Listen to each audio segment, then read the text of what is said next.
नमस्कार स्टूडेंट्स, कैसे हैं आप। पिछली क्लास में हमने बोर मॉडल की बात की थी। इसके साथ साथ de Broglie equation, Schrodinger wave equation और हाइड्रोजन एटम के लिए श्रोडिंगर वेव समीकरण की बात की थी।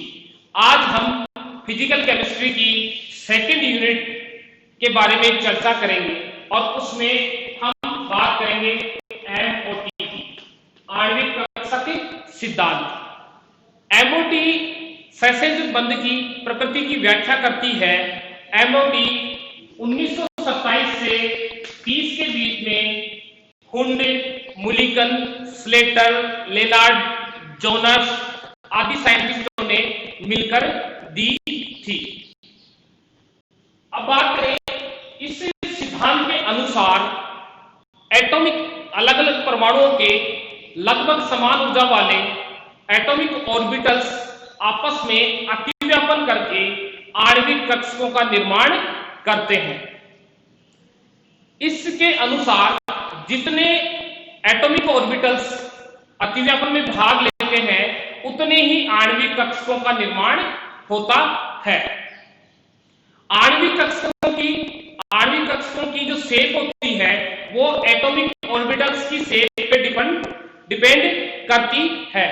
अब बात करें जैसे इसके अनुसार अलग अलग आणविक कक्षकों का निर्माण होता है। वे आणविक कक्षक जिनकी ऊर्जा परमाणु कक्षकों से कम होती है उन्हें बॉन्डिंग मॉलिक्यूलर ऑर्बिटल कहते हैं, और जिन आणविक कक्षकों की ऊर्जा परमाणु कक्षकों से अधिक होती है उन्हें एंटी बॉन्डिंग मॉलिक्यूलर ऑर्बिटल कहते हैं। जो बॉन्डिंग मॉलिक्यूलर ऑर्बिटल्स है वो पॉलीसेंट्रिक होते हैं, बहुकेंद्रीय होते हैं। इनमें जो बंध के इलेक्ट्रॉन होते हैं वह बहुत सारे परमाणुओं के नाभिकों के द्वारा अट्रैक्ट होते हैं। तो जो आणविक कक्षक पॉलीसेंट्रिक होते हैं, एटॉमिक ऑर्बिटल्स मोनोसेंट्रिक होते हैं। परमाणु कक्षकों का अतिव्यापन जितना अधिक होगा बंध उतना ही मजबूत होगा। इसके अनुसार अणु के अंदर बॉन्डिंग इलेक्ट्रॉन्स की संख्या अधिक होगी, जितनी अधिक होगी अणु उतना ही अधिक स्थायी होगा। इसके अनुसार बात करें जो इलेक्ट्रॉन की नेचर परमाणु में होती है वही मॉलिक्यूलर ऑर्बिटल्स में होती है, और जो आणविक कक्षकों में इलेक्ट्रॉनों के भरने का क्रम क्या होगा, वह आपवाउ के नियम का पालन करते हुए इलेक्ट्रॉन इसमें भरे जाएंगे। तो जो कम ऊर्जा वाले कक्षक उनमें इलेक्ट्रॉन पहले भरे जाएंगे और अधिक ऊर्जा वाले कक्षकों में इलेक्ट्रॉन बाद में भरे जाएंगे। इसके अलावा पाउली के अपवर्जन का नियम और हुंड के बहुलता के नियम इनका पालन होता है इलेक्ट्रॉन भरते वक्त। ये बात की अपने। और परमाणु कक्षकों में इलेक्ट्रॉन्स को दर्शाने के लिए क्या काम लेते हैं, वेव फंक्शन, तरंग फलन की बात करते हैं कि नाभिक के चारों ओर इलेक्ट्रॉन पाए जाने की संभावना। तो जैसे हम एटॉमिक ऑर्बिटल्स में इलेक्ट्रॉन्स को वेव फंक्शन से दर्शाते हैं वैसे ही आणविक कक्षकों में इलेक्ट्रॉन्स को वेव फंक्शन के द्वारा दर्शाया जाता है।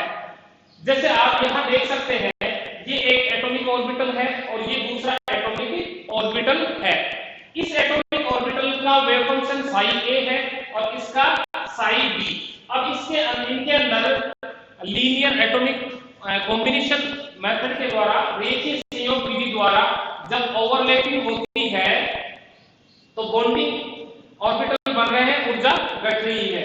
तो साई बी बराबर साई ए प्लस साई बी, और जो एंटी बॉन्डिंग ऑर्बिटल एमोज है तो साई स्टार बराबर साई ए माइनस साई बी। तो इसके द्वारा हम दर्शा सकते हैं। जो बॉन्डिंग मॉलिक्यूलर ऑर्बिटल्स में आप देख सकते हैं कि इसके अंदर जो इलेक्ट्रॉन्स जब अनंत दूरी से पास आते हैं एटॉमिक ऑर्बिटल्स तो उनमें अट्रैक्शन होता है। दो एटम्स हैं उनके एक का नाभिक दूसरे के इलेक्ट्रॉन को अट्रैक्ट करता है और दूसरे का नाभिक दूसरे परमाणु के इलेक्ट्रॉन को अट्रैक्ट करता है। इस वजह से ऊर्जा लगातार घटती है और यहाँ पर आते आते बॉन्ड का फॉर्मेशन हो जाता है। तो आप इसमें देख सकते हैं और अधिक दूरी पर अगर इनको पास पास और लाया जाता है तो इनमें रिपल्सन स्टार्ट हो जाता है नाभिक नाभिक के मध्य और इलेक्ट्रॉन इलेक्ट्रॉन के मध्य। तो रिपल्सन प्रभावी हो जाता है तो इस वजह से ऊर्जा बढ़ जाती है। तो ये तो बात की मैंने बॉन्डिंग मॉलिक्यूलर ऑर्बिटल की। और एंटी बॉन्डिंग वाले केस में ये लगातार ऊर्जा जब पास पास आते हैं एटॉमिक ऑर्बिटल्स तो ऊर्जा लगातार बढ़ती रहती है। तो आप यहां पर देख सकते हैं ऊर्जा लगातार बढ़ रही है। और ये एटॉमिक और मॉलिक्यूलर ऑर्बिटल्स की बात की, बॉन्डिंग की देख सकते हैं आप और एंटी बॉन्डिंग को आप देख सकते हैं। आगे से बात करूं मैं कि बॉन्डिंग मॉलिक्यूलर ऑर्बिटल और एंटी बॉन्डिंग मॉलिक्यूलर ऑर्बिटल में जो डिफरेंस क्या होता है उसकी बात करें। तो जो बॉन्डिंग मॉलिक्यूलर ऑर्बिटल और एंटी बॉन्डिंग मॉलिक्यूलर ऑर्बिटल्स, जो बॉन्डिंग मॉलिक्यूलर ऑर्बिटल है वो तरंग फलनों के योग से बनते हैं, जैसे प्लस प्लस माइनस माइनस। और एंटी बॉन्डिंग मॉलिक्यूलर ऑर्बिटल तरंग फलनों के अंतर से बनते हैं। जो बॉन्डिंग मॉलिक्यूलर ऑर्बिटल है उनके सेंटर में इलेक्ट्रॉन डेंसिटी मैक्सिमम होती है और जो एंटी बॉन्डिंग मॉलिक्यूलर ऑर्बिटल है उनके सेंटर में इलेक्ट्रॉन डेंसिटी शून्य होती है। और जो बॉन्डिंग मॉलिक्यूलर ऑर्बिटल है इनकी ऊर्जा एटॉमिक ऑर्बिटल से कम होती है तथा एंटी बॉन्डिंग मॉलिक्यूलर ऑर्बिटल की एनर्जी एटॉमिक ऑर्बिटल से अधिक होती है। तो ये कुछ बेसिक डिफरेंस यहां पर आप देख सकते हैं। अब बात करें कि जैसे सिग्मा बॉन्डिंग इलेक्ट्रॉन और सिग्मा एंटी बॉन्डिंग और पाई बॉन्डिंग पाई एंटी बॉन्डिंग मॉलिक्यूलर ऑर्बिटल्स की हम बात करते हैं। तो पहले बात करें सिग्मा बॉन्ड की। सिग्मा बॉन्ड बनता है एक्सियल ओवरलैपिंग से। जब दो एटम एक एक्सियल पोजीशन पे एक दूसरे से टकराते हैं, इलेक्ट्रॉन की शेयरिंग करते हैं तो अतिव्यापन अधिकतम होता है। तो उस स्थिति में बॉन्ड का फॉर्मेशन स्ट्रॉन्ग होता है तो सिग्मा बॉन्ड का निर्माण होता है। तो आप देखिए कि जैसे सिग्मा एस बॉन्डिंग की बात करूं तो सिग्मा बॉन्डिंग में एस में दो एस तक ले ले, एस तक कैसा होता है गोलाकार होता है तो प्लस प्लस का एडिशन होगा। तो इस प्रकार से ये बॉन्डिंग मॉलिक्यूलर ऑर्बिटल बनेगा जिसको सिग्मा 1s बॉन्डिंग बोल दिया। ऐसे इसमें एंटी बॉन्डिंग क्या होगा, प्लस ले ले एक तरफ और दूसरी तरफ माइनस ले ले। तो यहां पर क्या होगा, ये एक दूसरे के पास में नहीं आएंगे और बीच में केंद्र में इलेक्ट्रॉन डेंसिटी या प्रोबेबिलिटी क्या होगी, शून्य होगी। तो ये पी ऑर्बिटल की तरह सेट हो जाएगी। ऐसी एक s और p कक्षक के मध्य भी ओवरलैपिंग हो सकती है। तो प्लस प्लस माइनस, तो इसमें किस प्रकार से ये सेट हो जाएगी, प्लस माइनस यहाँ पे इलेक्ट्रॉन डेंसिटी मैक्सिमम हो जाएगी। इसको बोलेंगे सिग्मा एस पी बॉन्डिंग।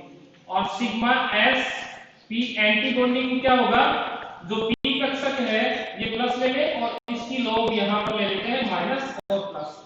तो ये एक दूसरे के पास में नहीं आएंगे तो ये दूर दूर रहेंगे, अट्रैक्शन नहीं होगा, रिपल्सन होगा यहाँ पर। तो उस वाली स्थिति में ये एंटी बॉन्डिंग बनेगा sigma S P anti bonding orbital MOs. अब बात करें जैसे पाई बॉन्ड की बात करूं मैं कि पाई बॉन्ड का फॉर्मेशन कैसे होता है। जो पाई बॉन्ड होता है उसका कोलेटरल ओवरलैपिंग के द्वारा फॉर्मेशन होता है समपार्श्विक अतिव्यापन के द्वारा। तो जो समपार्श्विक अतिव्यापन में क्या होता है, इलेक्ट्रॉन की शेयरिंग अधिक नहीं हो पाती और अतिव्यापन थोड़ा कम होता है। इस स्थिति में बॉन्ड वीक होता है। तो पाई बॉन्ड का फॉर्मेशन देखते हम, दो p कक्षक लिए हमने, प्लस प्लस माइनस माइनस। तो यहां पर एडिशन हो रहा है तो एडिशन में देखो प्लस और ये नीचे माइनस। तो केंद्र में इलेक्ट्रॉन डेंसिटी मैक्सिमम होगी। और ये की पाई एंटी बॉन्डिंग की बात करें तो इसमें क्या ले ले, एक तरफ प्लस वाली एक तरफ माइनस, दूसरी तरफ माइनस और प्लस ले ले। तो आगे जो बनेगा, जो एंटी बॉन्डिंग बनेगा इसमें पाई एंटी बॉन्डिंग, तो ये ऐसे बनेगा प्लस प्लस माइनस माइनस, बिल्कुल डी ऑर्बिटल की शेप जैसा हो जाता है। अब बात करें जैसे पाई इसमें p कक्षक और इसमें भी हो सकता है जो dxy और py की बात करें, इसमें भी हो सकता है overlapping plus minus minus plus. तो इससे बनेगा, तो ये आप प्लस यहाँ पर हो गया और देखो आप यहाँ पर देख सकते हैं माइनस माइनस प्लस। तो इस प्रकार से ये बनेगा, इसको pd बोल देंगे बॉन्डिंग। अब एंटी बॉन्डिंग कैसे होगा इसका, ये इसमें एक तरफ माइनस और ये ले लेते हैं और आप देख सकते हैं यहाँ पर माइनस माइनस प्लस प्लस। तो यहाँ पर अट्रैक्शन तो होगा नहीं, तो क्या होगा यहाँ पे पर रिपल्सन होगा।